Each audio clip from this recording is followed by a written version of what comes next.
ليه المواقع شغالة كويس جدا بس الألعاب الأونلاين مش شغالة ومحتاجة سرعة؟ السبب في الحالة دي هو التي سي بي واليو دي بي.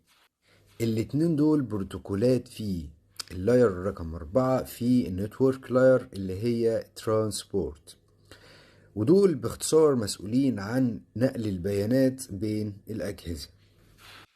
خلونا نبدأ بالتي سي بي، Transmission Control Protocol.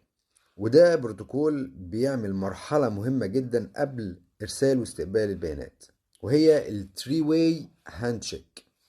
وده بالظبط كأني قابلت حد من صحابي وقلت له أنا هبعت لك دلوقتي بيانات، وهو أكد معايا قال لي ابعت البيانات، وأنا قلت له تمام أنا هبعت لك البيانات.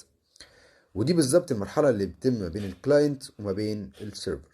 وطبعا مش محتاج أقولك إن هو دقيق جدا في إرسال البيانات وبيعتمد على التشفير.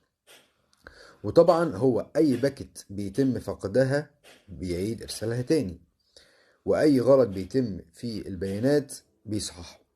دلوقتي نتكلم عن اليو دي بي، يوزر ديتاجرام بروتوكول. وده مختلف تماما عن التي سي بي. مفيش هاندشيك، مفيش تأكيد استلام، مفيش إعادة إرسال، لكنه أسرع بكتير جدا.